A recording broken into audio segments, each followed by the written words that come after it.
আমার স্বামী বিয়ে বলতে শুধু শারীরিক চাহিদাই বোঝে। শারীরিক চাহিদা মেটানোর পরে এখনো পর্যন্ত আমার সাথে কখনো ভালো ব্যবহার করেনি।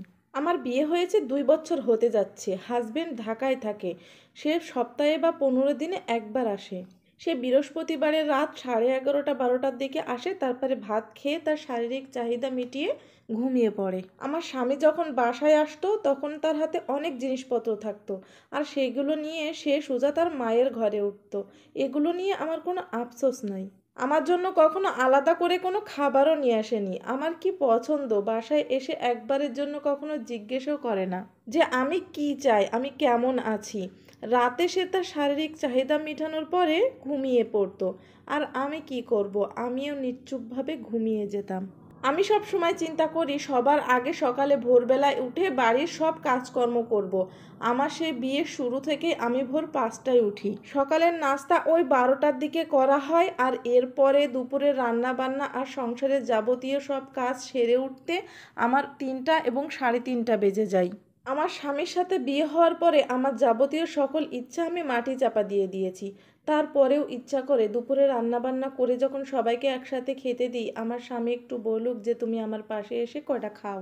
খাওয়া দাওয়া শেষ করে আমার স্বামী দুপুরে লম্বা একটা ঘুম দেয়, তারপরে সন্ধ্যাবেলায় ওঠে। সন্ধ্যাবেলায় উঠে বন্ধুদের সাথে আড্ডা দেয়, আর বাড়িতে 10:30-11টার দিকে আসে। বাড়িতে আসার সময় কিছু খাবারও সাথে নিয়ে আসে, আর খাবারগুলো নিয়ে এসে সোজা তার মায়ের রুমে চলে যায়। আর আমার শাশুড়ি দয়া করে যদি একটু কিছু খাবার দেয় তাহলে আমার স্বামীর আনা খাবার আমি একটু খেতে পারি। মাঝে মাঝে দেখি আরও অন্য অন্য প্যাকেটও নিয়ে আসে, কিন্তু সেই প্যাকেটে যে কি থাকে তা আমি আজও পর্যন্ত জানতে পারিনি। আবারও আমার স্বামী খাবার খেয়ে শারীরিক চাহিদা মিটিয়ে ঘুমিয়ে পড়ে। তারপরে পরের দিন সকালবেলায় উঠে সে আবার ঢাকায় চলে যায়। ঢাকায় যাওয়ার পরে আমি নিজ থেকেই তাকে কল দিই, সে কখনো আমাকে কল দেয় না।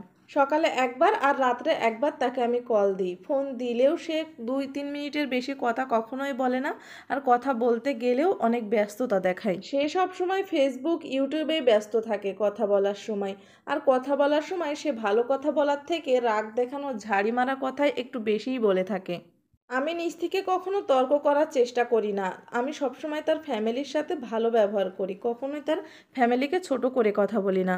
বিয়ের এই 2 বছরে আমাদের একটু ভালো কোয়ালিটি টাইম স্পেন্ড করার জন্য কখনো আমার স্বামী আমার দূরে কোথাও ঘুরতে নিয়ে যায়নি। এমন না যে আমার স্বামীর হাতে সময় নেই, তার হাতে যথেষ্ট সময় থাকা সত্ত্বেও কখনো আমাকে কোথাও ঘুরতে নিয়ে যায়নি।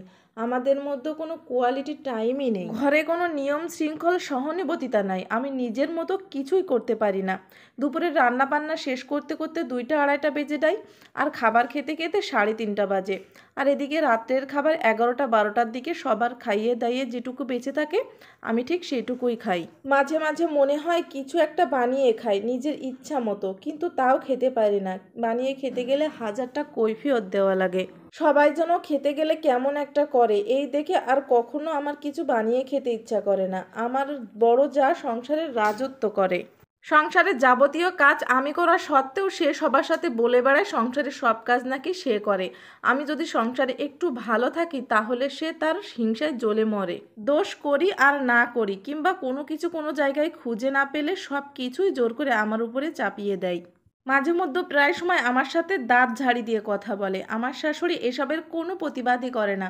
আমার শাশুড়ি সবসময় বলে সে বড়, সে এরকম করতেই পারে। বাসায় কোনো মেহমান আসলে আমার বড় যা এমন একটা ভাব করে মনে হয় যেন সংসারের যাবতীয় কাজ সেই করে, অথচ সে কিন্তু একটা কাজও করে না। আর আমার পিছনে সে অনেক কথা সবার সাথে বলে বেড়ায়। দিন শেষে আমি অনেক ক্লান্ত, আমি অনেক একা। মাঝে মধ্যে আমি মনে করি ওগো প্রাণের স্বামী, তোমাকে আমি অনেক মিস করি। তুমি যদি একটা বারের জন্য আমাকে একটু বুঝতা তাহলে হয়তো আমাকে এত কষ্ট পেতে দিতে না। আমি অনেকবার বলেছি তুমি যেহেতু ঢাকায় থাকো তাহলে আমার কিছুদিনের জন্য একটু ঢাকায় নিয়ে রাখো, কিন্তু সে নিতে একদমই নারাজ। সে চায় আমি তার মা বাবা ভাই ভাতিজিদের খেয়াল রাখি, কিন্তু আমি যে এই মানসিক চিন্তা আর নিতে পারতেছি না। আমাদের সমাজে কিন্তু এমন হাজার হাজার নারী অবহেলার পাত্রী হিসেবে বেঁচে আছে। সব স্বামীদের বলতেছি পরের মেয়েকে যখন বউ করে নিয়ে এসেছেন তাহলে তাদেরও একটু ভালো মন্দর খেয়াল রাখা উচিত।